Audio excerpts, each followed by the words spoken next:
Olá, bem-vindos a mais um episódio do podcast Lights On, onde exploramos as inovações e tecnologias que estão a causar sensação no cenário tecnológico português. Eu sou a Martina e, juntamente com a Marta, temos o prazer de receber David Afonso, alumni de Engenharia Biomédica do Técnico. Após terminar o seu curso, esteve envolvido em diversos projetos em empresas como a Siemens Healthcare, a DL Consulting, a Novify, a Asis2B, tendo assumido posições de liderança e procurando sempre ter um impacto positivo na sociedade. Atualmente, o David é vice-presidente de Tecnologias da Informação na Nortec AI, uma empresa que tem como objetivo otimizar os processos de recolha e organização de dados, sendo especializada em indústrias como a marítima, mineração verde, fuel cells e operações ferroviárias. Esta posição tem-lhe permitido aplicar os seus vastos conhecimentos e impulsionar o sucesso da empresa. Hoje, iremos explorar o papel de decisões baseadas em dados, ou Data-Driven Decisions, na nossa sociedade, com o objetivo de melhor entender o impacto que estes têm no nosso cotidiano, bem como algumas possibilidades para o futuro. Bem-vindo, David. É um prazer tê-lo connosco. Preparado para mais uma conversa à luz de tecnologia e inovação? Obrigado pelo convite. Preparado. É um prazer estar aqui de volta ao técnico e, em particular, é um prazer ser convidado pelo Unidcat Tech para falar para uma audiência mais jovem, para o qual eu trabalho todos os dias para criar um futuro sustentável para estas gerações e futuras. Portanto, é um prazer. Muito obrigado. Para começar, poderia clarificar a que é que nos referimos quando falamos em dados? Ou seja, quais são os tipos de dados mais comuns e a que é que estes são relativos? Definir dados pode ser feito de uma forma tão abstrata que engloba praticamente tudo, mas vamos tentar criar aqui um contexto mais restrito. Podemos definir dados como registros simbólicos, informativos sobre algo que aconteceu numa realidade objetiva, de um ponto de vista industrial, é isso que nos interessa normalmente, e que sejam coletáveis e analisáveis. Este tipo de dados podem tanto ser quantitativos como qualitativos, podem ser estruturados como dados numa tabela, ou poderão ser não estruturados como texto corrido ou uma imagem. E é com este tipo de informação registada simbolicamente que representa um universo palpável, utilizamos para otimizar processos ao nível empresarial e industrial. Por exemplo, neste contexto, o meu batimento cardíaco, a iluminação desta sala, o volume do microfone, a pressão, o perfil de pressões do meu assento aqui na cadeira, são tudo variáveis reais, no mundo real, que vocês poderiam medir, capturar de alguma forma e utilizar essa informação, registada simbolicamente, para compreenderem, preverem e até, se calhar, influenciarem o decurso deste podcast, nomeadamente, por exemplo, a duração. Ok, muito obrigada. Falando um bocadinho das suas aplicações, qual é o papel que pensa que os dados de forma geral têm na nossa sociedade atual? Ou seja, tanto considerando uma perspectiva mais tecnológica, com a utilização de base de dados, ou uma perspectiva mais simples, analisando as nossas decisões do dia-a-dia? Ok, essa é uma pergunta genérica, mas super interessante. De um ponto de vista pessoal, e estou a ir um bocado para o lado biológico, é difícil diferenciar o que é decisões baseadas em dados e não baseadas em dados. Ou seja, a interpretação visual que o meu córtex visual faz dos eletrões, aos fotões que chegam à minha retina e que permite dar uma estimativa dos objetos que estão à minha volta, tanto a sua textura, dos seus materiais e dos seus movimentos, são dados que eu guardo de uma forma pouco estruturada, altamente complexa, que nós não compreendemos bem como é que se processa, mas são dados que eu utilizo para decidir como comportar no meio ambiente.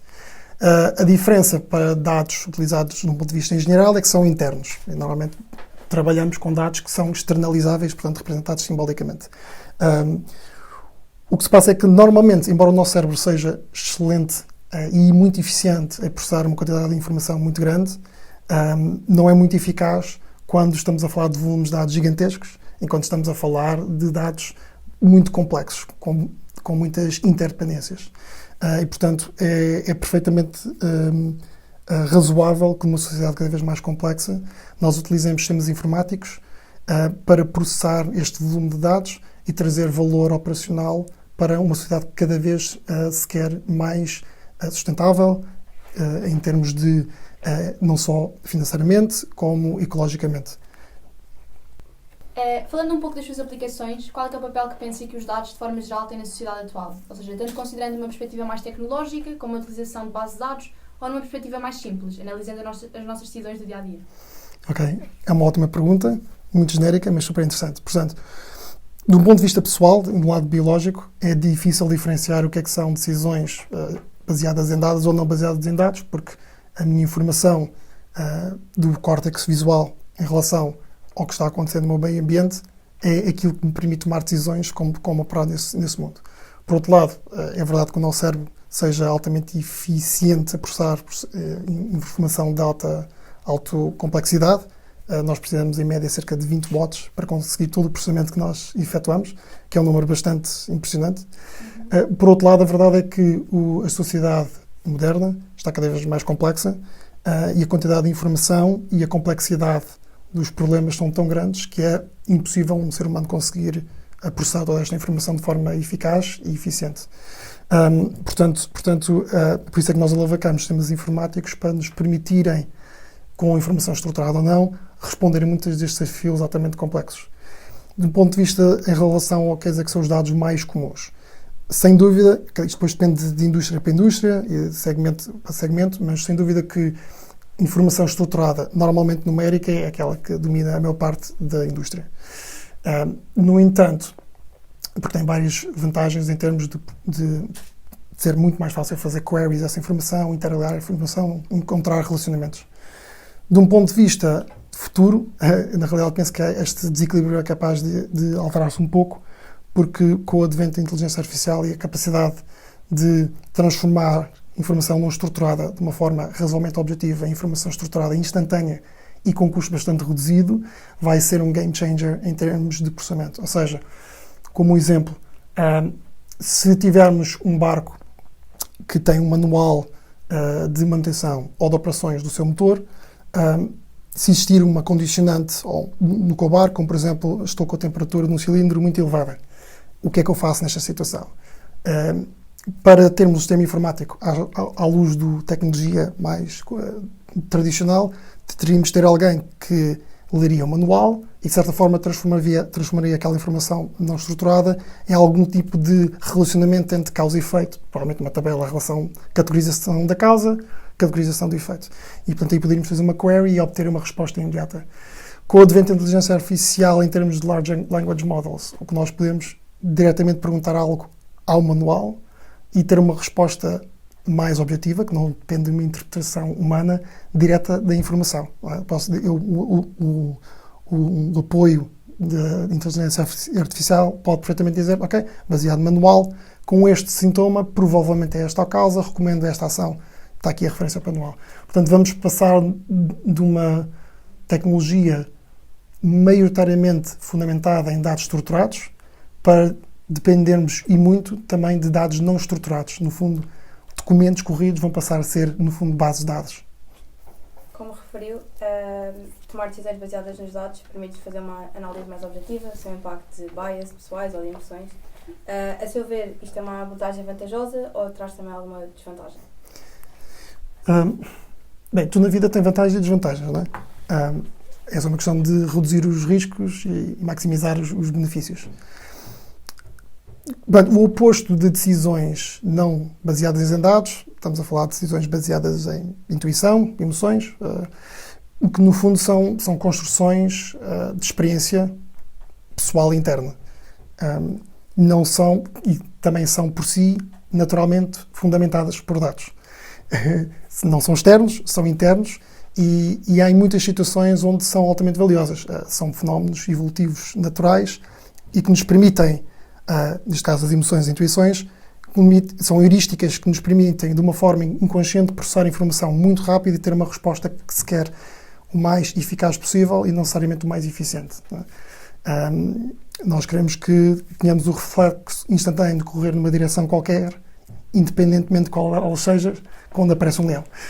O mesmo se aplica em contextos em que, por exemplo, nós queremos um capitão de navio que tenha uma muito boa maturidade emotiva e experiência para ter uma intuição, quando uma situação de emergência, um iceberg que aparece à frente, ele consiga instantaneamente tomar uma decisão, mesmo que não perfeita, sem ter que perder o tempo que não existe, sem consultar um dashboard de dados e navegar toda essa informação. Por outro lado, a verdade é que para situações onde temos algum tempo ou situações onde requer um conjunto de dados muito elevado, faz sentido utilizarmos estruturas informáticas para nos apoiar nas decisões ou mesmo substituir. A verdade é que, infelizmente, o mais aqui é que a maior parte de nós tem a tendência em sobrevalorizar a qualidade do nosso know-how, da nossa experiência pessoal. E, portanto, eu acho que aqui é mais uma questão de ter a clarividência para selecionar qual é que é a fonte de informação que faz mais sentido, dado a qualidade dos dados e dado o processamento que é necessário. Há situações em que a intervenção humana é crucial, e mesmo que se assuma que os dados informáticos e decisões de machine learning, etc., sejam potencialmente melhores, existem muitas situações onde simplesmente não existem dados durante um certo período operacional, ou os dados estão errados, ou simplesmente a frequência com que os dados são captados não são suficientes para capturar os fenómenos que queremos analisar. E, portanto, há muitas situações onde, mesmo tendo sistemas, digamos assim, semi-automáticos, automáticos, é importante ter alguém com know-how e experiência para conseguir contrabalançar os prós e os contras de ambos os mecanismos. Tendencialmente, eu acho que o que vai acontecer é que vamos cada vez mais delegar alguma desta autonomia a sistemas automáticos, à medida que a inteligência artificial se demonstra cada vez mais competente a resolver muitos dos problemas mais complexos e, portanto, acho que tendencialmente vamos começar a deixar que os automatismos substituam algumas das operações humanas, que obviamente têm os seus riscos, mas o contrário também dos riscos, só baseado nas emoções e nas intuições. Portanto, este equilíbrio é um equilíbrio super interessante, que eu estou super curioso em ver o que é que vai acontecer em termos, não só em termos industriais, mas também em termos de sociedade de uma forma geral, como é que nós vamos conseguir evoluir o complexo, o progresso, optimizando as vantagens das duas abordagens. Ok, um bocadinho ainda na temática e nas decisões, fala-se cada vez mais na transformação digital aliada à sustentabilidade, e eu queria perguntar de que modo é que considera que a tomada de decisões baseada nos dados pode contribuir para esta problemática. Ok. A transformação digital é um enabler de potencialidade. A verdade é que, como mencionado, as sociedades cada vez mais complexas, temos um imenso desperdício, quer em termos materiais, quer em termos energéticos, de tempo, e fazemos muitas más escolhas em termos ambientais. Portanto, a digitalização dos dados e decisões baseadas em dados são só uma ferramenta para nós caminhar no sentido de mitigar muitos destes desperdícios. Podemos entrar em vários setores de mercado, se calhar vou falar um bocadinho naquele que é, se calhar, a vertical de mercado no qual a Nortec tem mais presença, que é a parte marítima.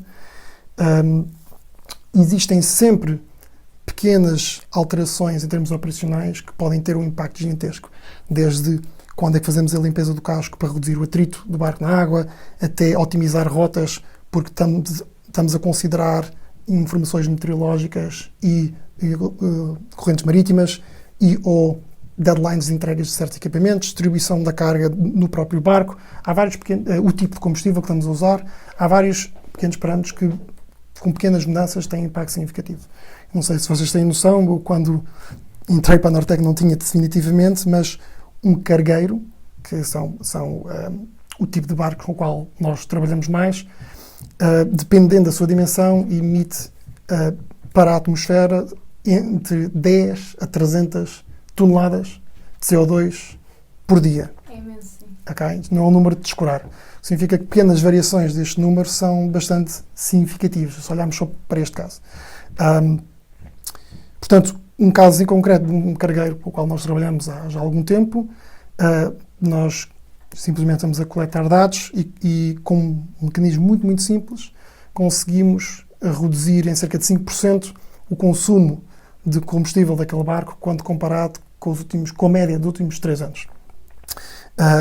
Isso significa cerca de 2 toneladas de CO2 que não é emitido para a atmosfera simplesmente porque nós apresentamos ao capitão do navio 2 ou 3 indicadores de performance, a performance geral, a performance do casco, a performance do combustível.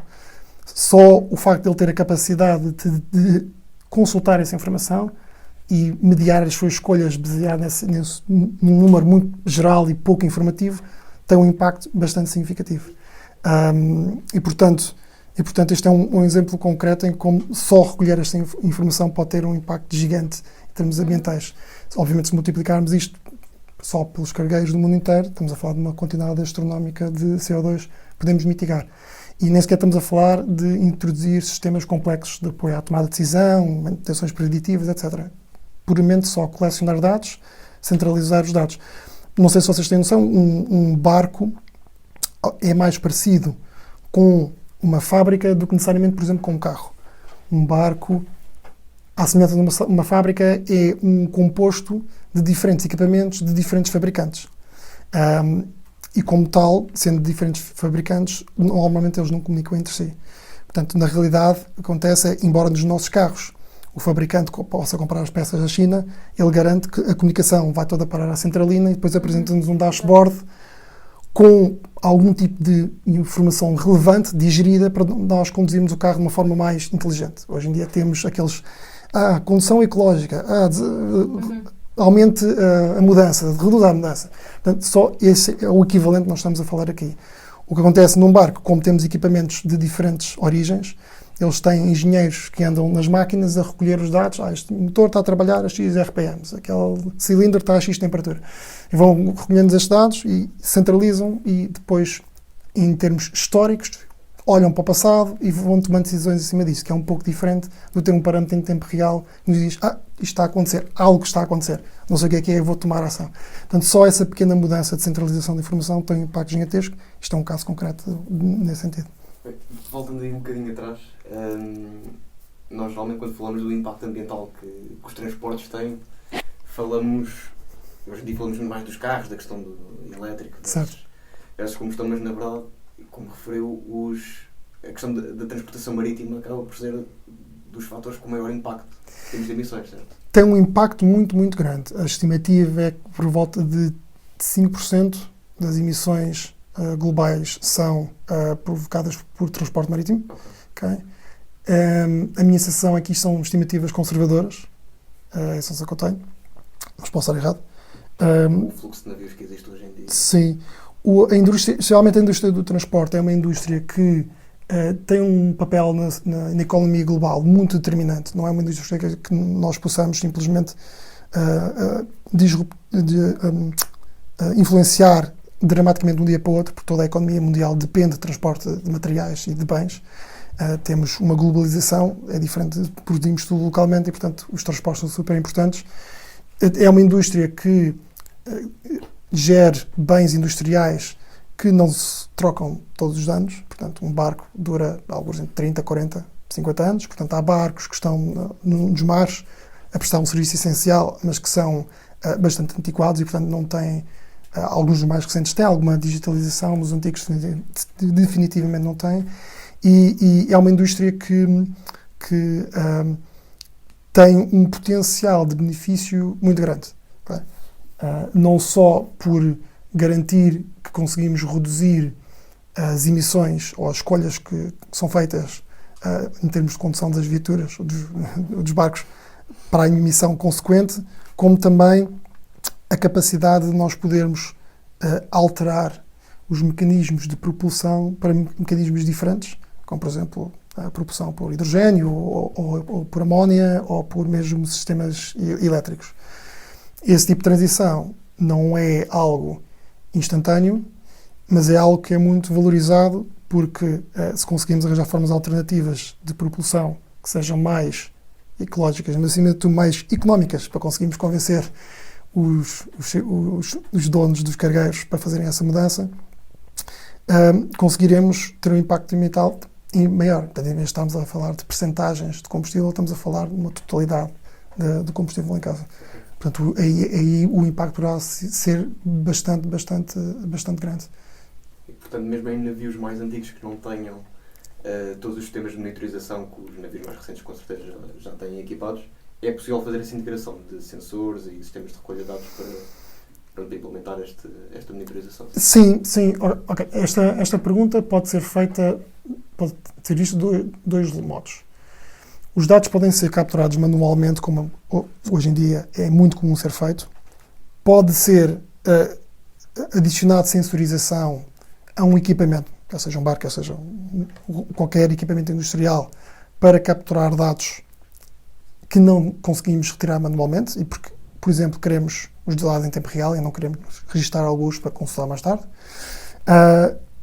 Mas a estratégia que é mais interessante é a capacidade de desligarmos diretamente às centrais de controlo de cada um dos equipamentos, revertemos os protocolos industriais dos fabricantes, que não têm interesse em partilhar, não é do seu interesse económico partilhar os dados, pelo menos por enquanto a economia não é circular, e não estamos numa economia colaborativa, estamos mais numa economia competitiva, não é do interesse dos fabricantes partilharem abertamente a totalidade dos dados, porque o que eles pretendem, de uma forma genérica, é vender serviços de manutenção, e se o cliente tiver acesso a todos os dados, eles poderão fazer a sua própria manutenção preditiva e convencer o cliente a comprar mais equipamentos da mesma marca com o qual existe integração. E, portanto, este information hoarding significa que, embora os dados sejam da propriedade de quem comprou o equipamento e os dados gerados por ele são propriedade da pessoa, o acesso não é trivial, é dificultado tecnicamente. Tem esse interesse por trás. Certo? E, portanto, o que nós fazemos é conseguirmos fazer uma espécie de hacking aos sistemas de controle dos vários equipamentos e transformar a ontologia de dados do fabricante para a estrutura de dados ontológica do cliente, quer seja no seu próprio sistema, quer seja no nosso sistema, para que seja utilizável, seja qual o fim que estamos a discutir. Okay. No caso dos barcos, os fins mais comuns são reduzir a pegada ecológica, porque existe pressão regulamentar nesse sentido, que está cada vez mais forte e vai apertar no futuro, espero eu, ainda mais. E é questão de redução de custos operacionais. Portanto, conseguir fazer o mesmo serviço com menos custos e com menos impacto ambiental. São os mais comuns. Existem outros e as são necessidades são transversais à maior parte da indústria. Okay. Noutra perspectiva, algoritmos de AI, por exemplo, podem ser considerados pouco sustentáveis de um ponto de vista de larga escala devido às grandes quantidades de informação e de dados que analisam. Concorda com esta afirmação? Ok. Eu compreendo a relevância da questão. Acho que em contextos concretos torna-se irrelevante por um fator de escala. O que custa maioritariamente em termos ambientais é o treino de um modelo de inteligência artificial, enquanto que a sua operacionalização de uma forma genérica é um custo marginal. Okay? Treinar um modelo gigantesco como o ChatGPT são milhões ou bilhões, pedir um prompting custa cêntimos. Portanto, estamos a falar maioritariamente do custo fixo. Se fizermos aqui um exercício de comparação, se pegarmos no exemplo anterior que eu dei do cargueiro, que emite 40 toneladas de CO2 por dia, podemos fazer aqui um exercício comparativo. Portanto, a estimativa, por exemplo, ao ChatGPT 3 é de que, eu tenho aqui os números que eu trouxe, que se estima-se ter gasto 1.287 megawatts de eletricidade, resultando em aproximadamente 552 toneladas de CO2 emitidas. Portanto, se nós assumirmos, pegamos o exemplo do cargueiro, e assumirmos que com a adição em cima daqueles indicadores de performance, adicionarmos recomendações operacionais em tempo real, empowered por inteligência artificial, não é nada rebuscado assumir que vamos conseguir aumentar as 5% para 10%, 20%, até potencialmente 30%. O que é que significa? Significa que se pegarmos ali no número do meio, estamos a falar de 20%, estamos a falar de 8 toneladas ao ano, ou seja, 6 toneladas que não estamos a emitir para a atmosfera, a mais em cima das duas que já estávamos a poupar. Okay? Portanto, se pegarmos essas 6 toneladas, são em 3 meses treinar um modelo gigantesco como o ChatGPT, especificamente só para aquele navio, que acho que é uma tolice, não é necessário. Ao fim de 3 meses teremos um retorno de investimento ambiental, digamos assim, nulificado. Agora, é mais ou menos razoável assumir que a maior parte dos problemas em termos de soluções industriais não precisam de modelos gigantescos como o ChatGPT. Okay? Portanto, podemos falar de 100 avos do tamanho e, portanto, em vez de ser 3 meses, estamos a fazer à escala de 3 dias. Okay? Se considerarmos que o modelo vai ser utilizado em diferentes barcos, Em vez de ser só 1, 24, 20, 30, se calhar estamos a falar à escala de horas. Se considerarmos que os custos de treino estão a reduzir com a eficiência dos treinos e dos processadores, que está continuamente a aumentar, o custo da eletricidade está a reduzir e também o perfil verde da eletricidade está a aumentar, com o advento das energias renováveis.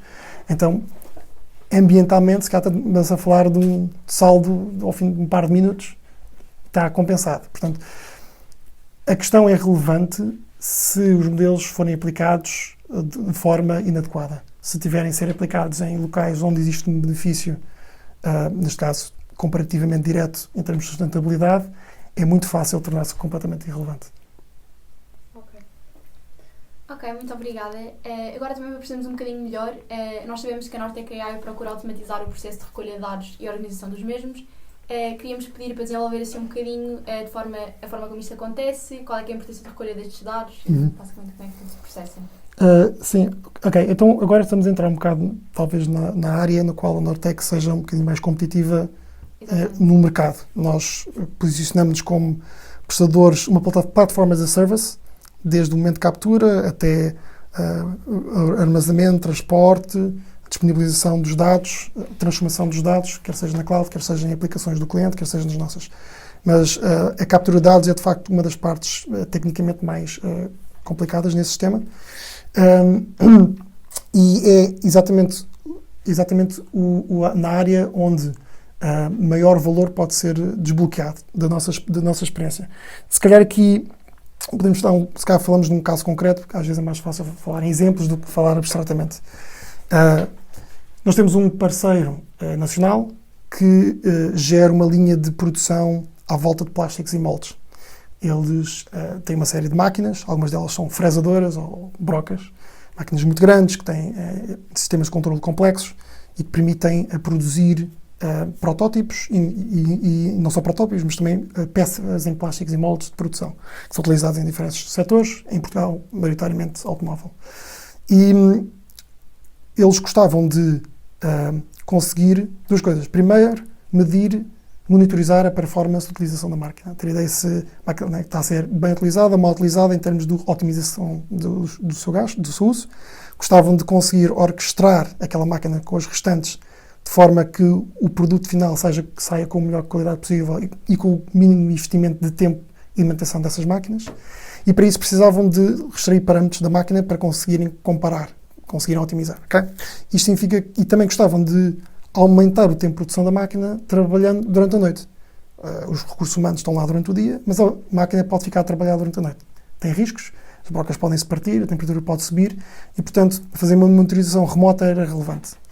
Portanto, eles tentaram algumas soluções comerciais e algum in-house development, não tiveram grande sucesso, e passaram basicamente a recolher os dados manualmente. Ou seja, a máquina tem um sistema de controle interno que controla e recebe a informação de todos os sensores daquela própria máquina e, ao mesmo tempo, tem uma interface gráfica, um ecrã, no qual o operador da máquina consegue dar algumas instruções e ver alguns parâmetros da máquina. Alguns. Okay?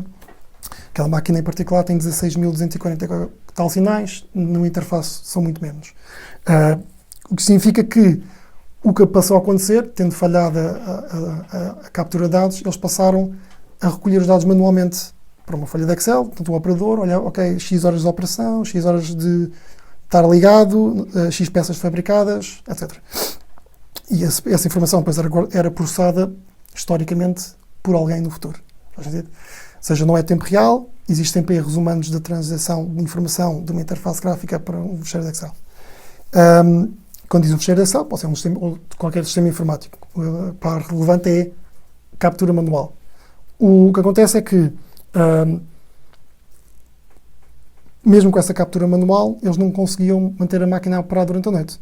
E, portanto, a solução, porque não têm acesso aos dados do controlador, porque não é assim tão trivial obter aqueles dados, eles optaram por adicionar sensorização extra à máquina. Alguma dela duplicada em relação ao que já existia. Sensores de pressão, sensores de temperatura, simplesmente porque eles não conseguiam ter acesso aos sensores que já lá existem, que provavelmente são de melhor qualidade e mais fiáveis.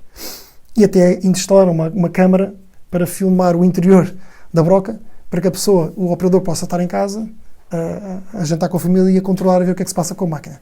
Se isto é ótimo, não é. Okay?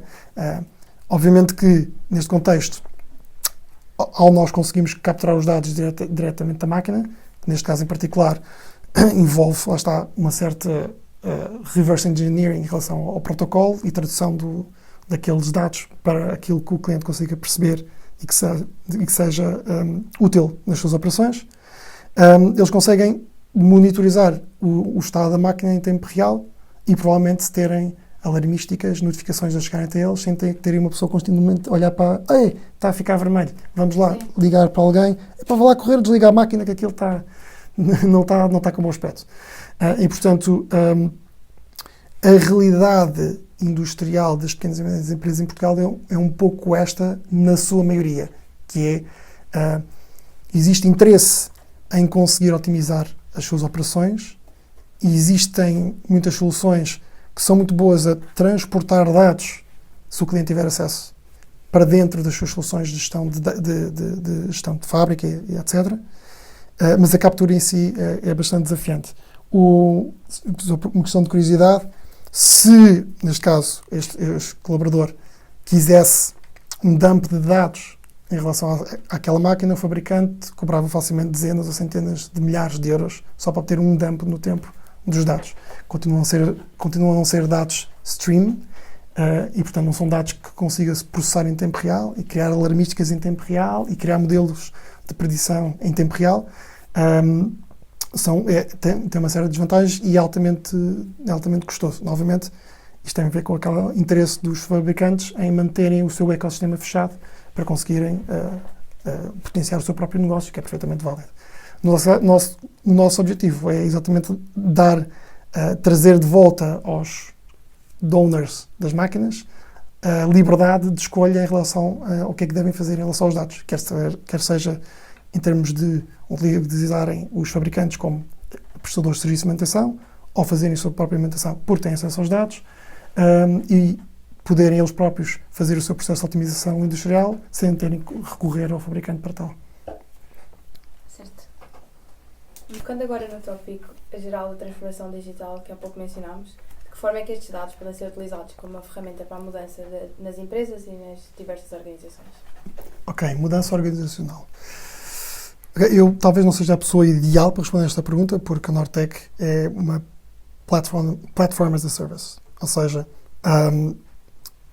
nós providenciamos ferramentas simples, fáceis, de custo reduzido, que permitem capturar e processar dados. Nós não fazemos explicitamente serviços de consultoria em que fazemos um mapeamento dos processos do cliente, definimos quais são os KPIs do próprio que o cliente deve capturar para medir a sua performance e otimizar, e não sugerimos mudanças operacionais.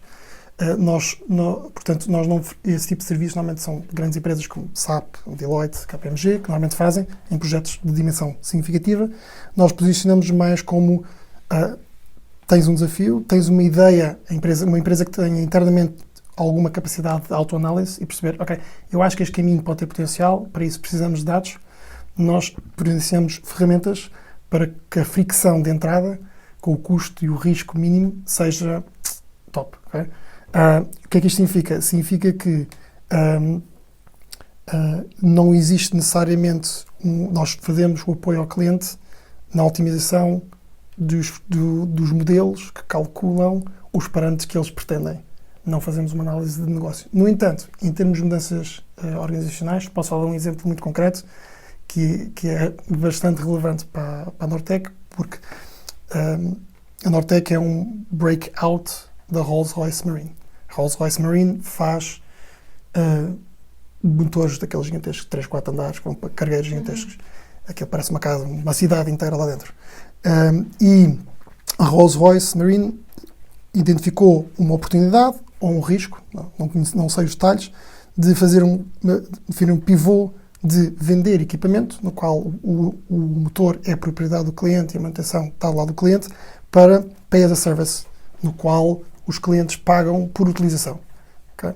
Significa que a garantia de uptime daquele motor é crucial para este novo modelo de negócios e para garantir isso é necessário informação. Informação que vem de diferentes locais no globo, de diferentes barcos, para um local centralizado, de forma que a Rolls-Royce conseguisse prever quando aqui existiria problemas e fazer uma manutenção, não necessariamente todos os anos, mas no momento antes que vai haver problemas.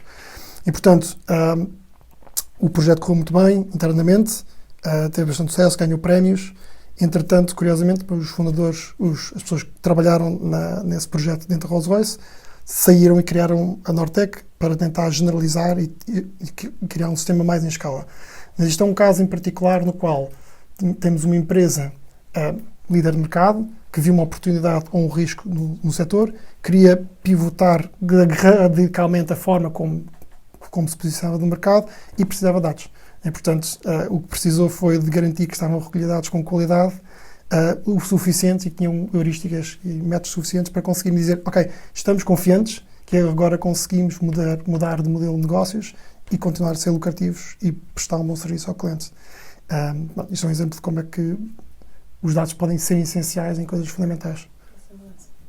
Não tinha noção que a Rolls-Royce também estava na indústria marítima.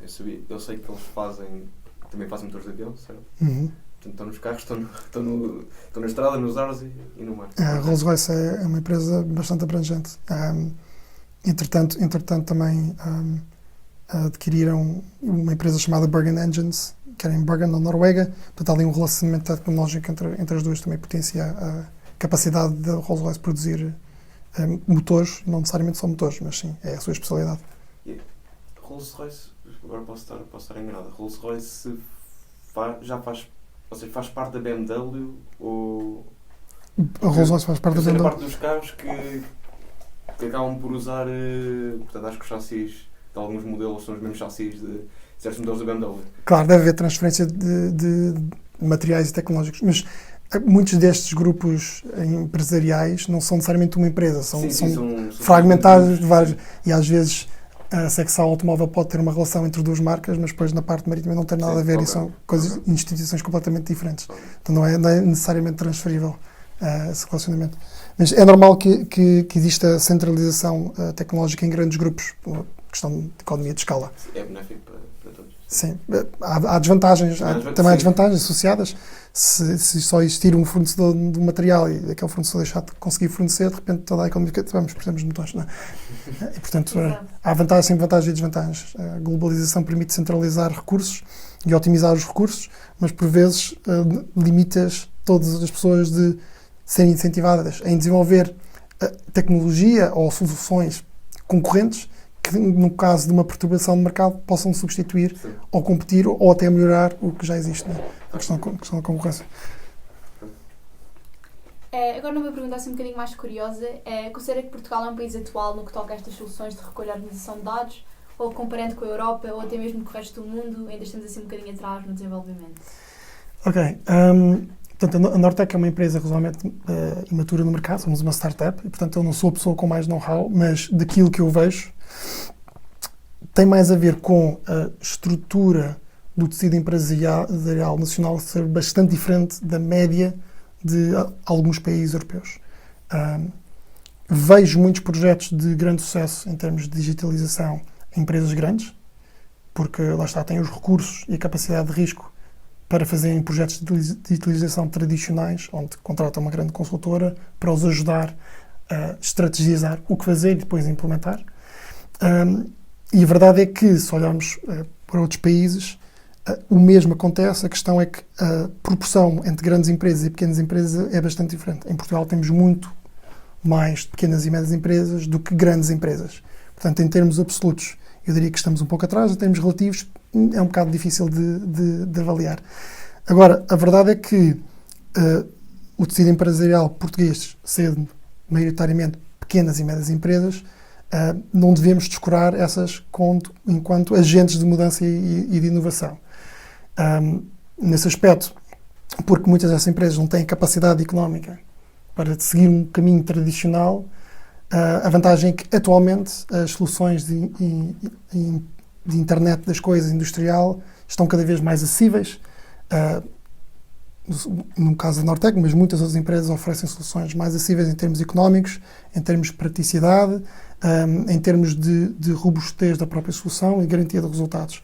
Portanto, acho que é uma boa altura para o tecido empresarial pequeno e médio começar a olhar para a digitalização de uma forma mais autodidata do que necessariamente copiar as grandes empresas que já o conseguiram com sucesso. Claro que nesse sentido, programas como o PRR ou o Portugal 2030, que saiu recentemente, são ótimas ferramentas para auxiliar as empresas nesse caminho. É um apoio maioritariamente financeiro. As empresas precisam de saber estrategicamente o que necessitam, okay? Que é, só por si, é talvez um passo muito grande. Não é trivial saber o que é que se quer. Mas a partir do momento em que se quer usar esses apoios e utilizar a tecnologia emergente, que é mais acessível e que permite uma implementação mais ágil, de menor risco, é bem possível que o tecido nacional consiga acompanhar muito do que se faz em termos europeus de referência. Okay? A verdade é que em alguns setores de mercado, ou diria, talvez a maioria dos setores de mercado, a agilidade e a inovação constante empresarial vão ser essenciais para a sustentabilidade da maior parte do tecido empresarial. A não atualização vai reduzir imenso a competitividade de muitas empresas, especialmente com o advento da globalização e com a sua expansão aparente, contínua. Se não conseguimos acompanhar esse processo de inovação ágil, é bem possível que muitas empresas fiquem para trás e, portanto, sim, acho que ainda temos um caminho a percorrer, mas maioritariamente por uma questão da topologia das empresas nacionais, não necessariamente porque nós somos muito tradicionalistas e somos adversos à mudança. Não parece que seja esse o caso. Okay. Mas já agora, sempre que estas implementações, portanto, esta digitalização, a implementação destes sistemas de monitorização podem ser mais desafiantes nas empresas pequenas ou podem ser, pelo contrário, mais fáceis do que nas empresas maiores? Isso depende de onde é que está o bottleneck. Se o bottleneck está em termos de compreender o mercado externo, quais são as oportunidades e os riscos, aí uma empresa muito grande pode ter a capacidade de contratar uma consultora e ter esse apoio extra. Uma empresa mais pequenina poderá ter algumas maiores dificuldades. Novamente, apoios para isso. Se a dificuldade estiver em termos de a resistência interna a uma mudança, porque enquanto seres humanos nós somos excelentes a manter aquilo que fazemos regularmente, somos criaturas de hábitos,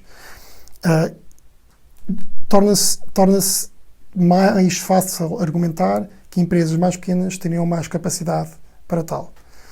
Ou seja, empresas mais pequenas terão uma estrutura organizacional mais simples, terão tendencialmente uma estrutura organizacional normalmente mais horizontal, onde é mais possível haver menor conflito entre funções, digamos assim, overlay de funções, e portanto é razoavelmente mais fácil as pessoas também estarem mais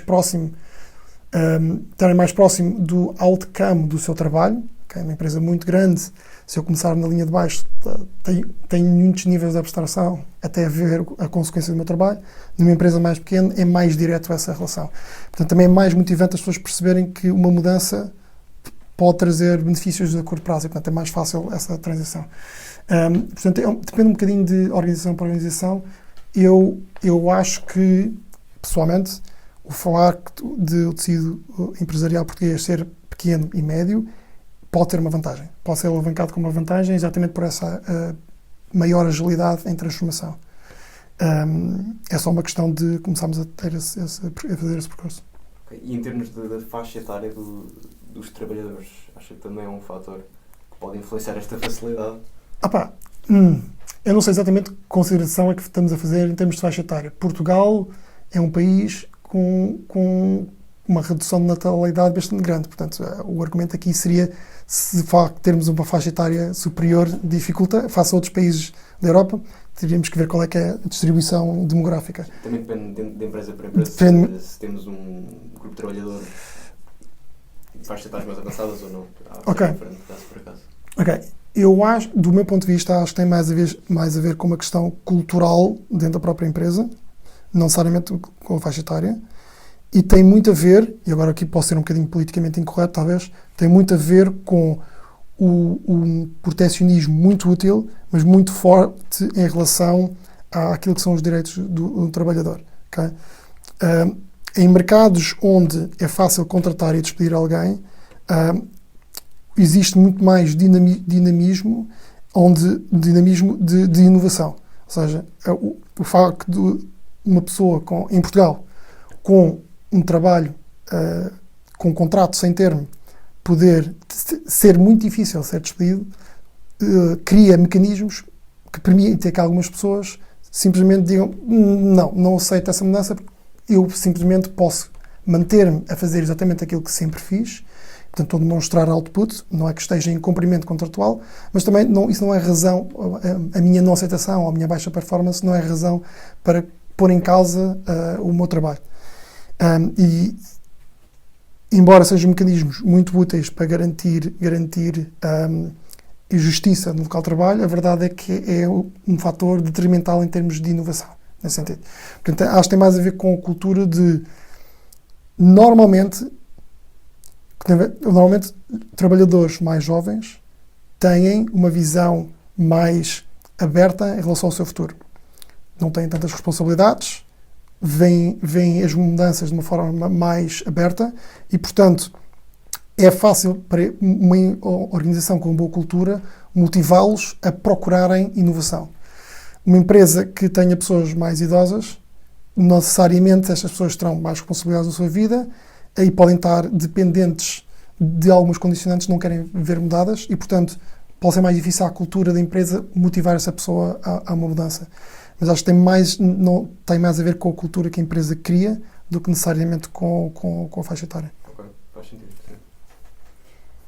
Numa perspectiva mais tecnológica, sabe-se que a utilização de cloud ou base de dados nos permite juntar toda a informação num só local.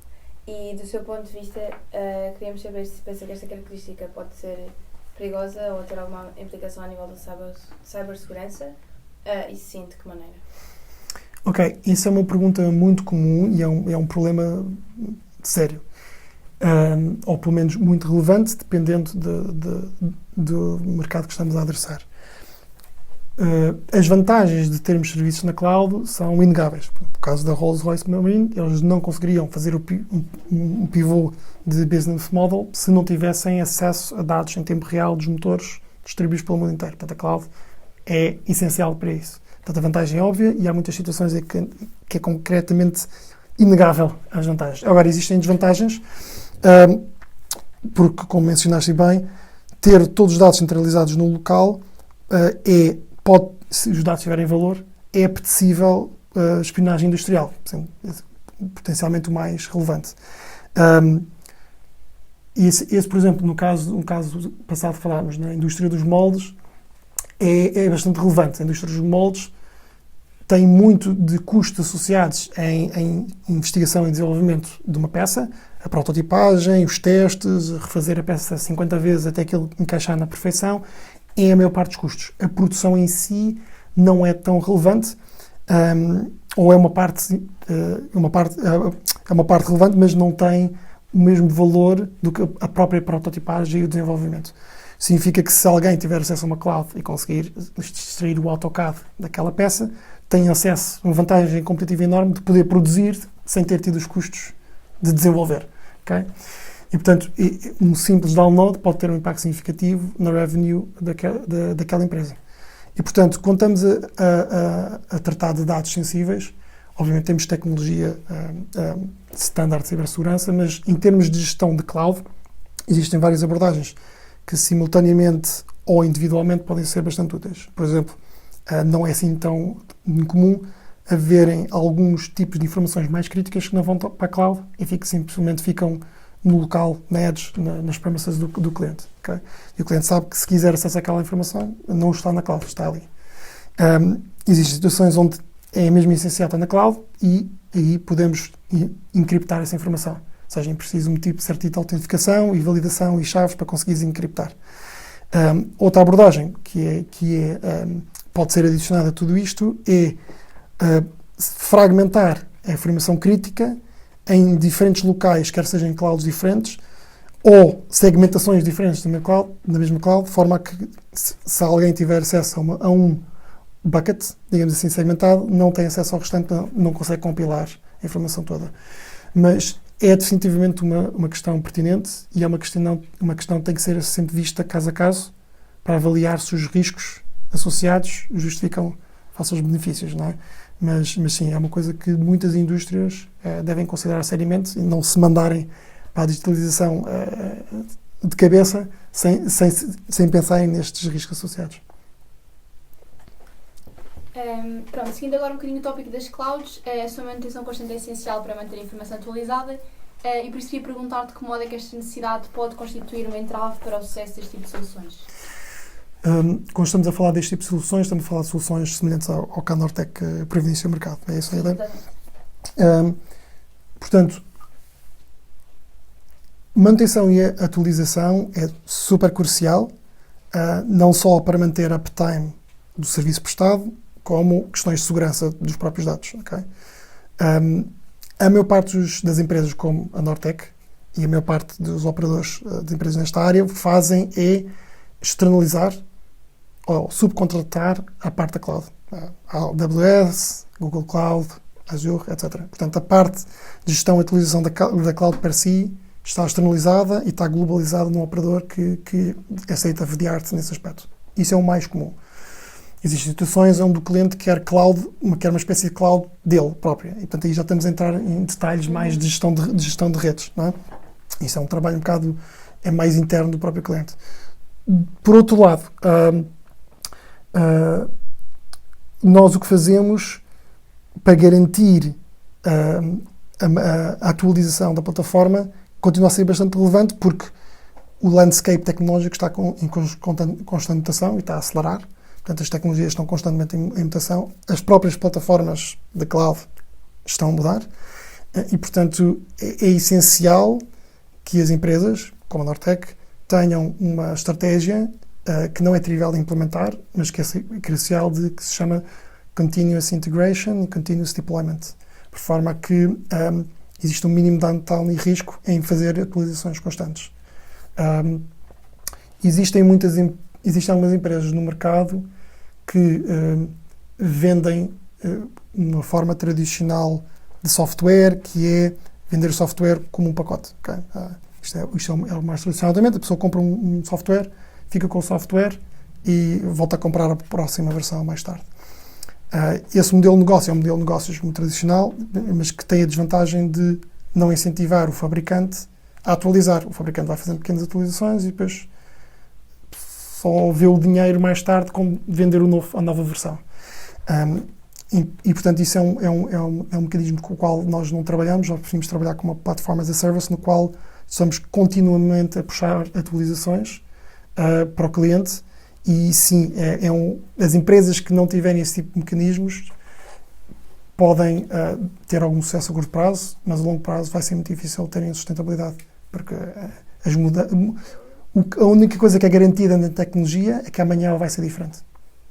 Para concluir, gostaríamos de perguntar, com base também naquilo que acabou por dizer, mas como pensa que será a evolução desta temática no futuro? De que forma as decisões baseadas nos dados podem ajudar a inovar e a criar novas possibilidades nas empresas, por exemplo? Ok, futuro. Eu adoro falar sobre futuro. Adoro. Ok, então, antes de ir ao futuro, quais é que são aquilo que eu vejo como os dois grandes desafios à volta desta parte da digitalização e de gestão de dados? Um deles é a complexidade e a quantidade enorme de dados que nós conseguimos capturar hoje em dia e vai continuar a crescer. A gestão do tal Big Data é um desafio bastante grande que eu acho que a inteligência artificial vai ser uma solução muito poderosa para resolver. Outro grande desafio da evolução tecnológica vai ser a nossa capacidade isto é mais em termos sociais, de migrarmos de uma economia muito individualista para uma economia colaborativa, de forma a que consigamos ir na direção de uma economia circular.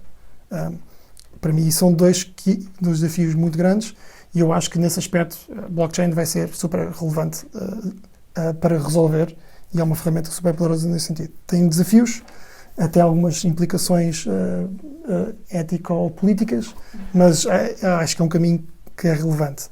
Em termos de grandes evoluções tecnológicas em cima de estruturas de dados, eu estou super entusiasmado para ver o que é que vai acontecer uma série de áreas, começando desde logo com a energia com a massificação de painéis solares, energia solar, a capacidade de ter redes inteligentes de distribuição dessa energia, porque não é constante, flutua ao longo do dia. Em termos globais, portanto, tentarmos globalizar a distribuição energética vai implicar uma gestão de dados brutalmente grande e super complexo, mas acho que é um caminho que seria super interessante conseguirmos ter, onde a energia que está a chegar à China neste momento está a ser utilizada cá porque está lá à noite e não é tão necessário. Temos também a parte da revolução dos transportes, que usa uma brutalidade de dados, nomeadamente na parte de veículos autónomos, driving. Acho que isso vai ser um impacto gigantesco, até em termos da forma como nós vivemos o urbanismo, a relação casa-trabalho, casa-família, vai ser um impacto gigantesco. Super entusiasmado com essa área. Outra área que eu acho que vai ser tem um futuro super promissor, que se calhar não é tão conhecida, é a área de Precision Fermentation. Não sei se sabem o que é. Precision Fermentation é o conceito de, posto de uma forma simples, até agora nós domesticámos animais, em breve vamos domesticar micro-organismos, no sentido em que produção alimentar pode ser feita em laboratórios, através de micro-organismos sintetizarem proteínas, outras coisas quaisquer. Significa que poderemos ter comida de alta qualidade, muito mais barata, e sem a necessidade de ocupar a maior parte do terreno do planeta para a produção de animais. Okay? A estimativa acho que é libertar uma área equivalente aos Estados Unidos, China e Austrália tudo junto, se conseguirmos implementar Precision Fermentation, área livre para reflorestação e captura de dióxido de carbono. Incrível. Isso é uma área que eu acho que é super interessante e no qual É um caminho. eu Nortec, adorava trabalhar com empresas nessa área. Vai ser uma área que eu vou tentar expandir nesse sentido. Depois também temos a parte de revolução de materiais sintéticos biológicos, em que utilizamos matéria orgânica que autocresce por si e que cria estruturas como tijolos ou roupa, outras coisas que possamos utilizar sem necessitar de depender de combustíveis fósseis. Acho que é uma área super interessante e que vai depender imenso de dados também. E, obviamente, por último, toda a revolução à volta da informação e inteligência que a inteligência artificial já está a trazer, vai ser assustadoramente poderosa. Pessoalmente, eu tenho a crença e espero que a gente consiga alavancar todo o progresso que estas tecnologias vão trazer para criar um futuro que seja mais sustentável, mais justo e que seja também mais próspero para todas as gerações atuais e futuras. Ok, muito obrigada, David. Foi um prazer tê-lo aqui connosco. Termina assim o episódio 2 do Lights On, em que tivemos connosco David Afonso, Vice-Presidente de Tecnologias da Informação da Nortec AI. Para acompanhar o nosso podcast de perto, sigam-nos nas redes sociais da Junitec, no Instagram, LinkedIn e TikTok, onde partilhamos sempre que sai um novo episódio. Até breve.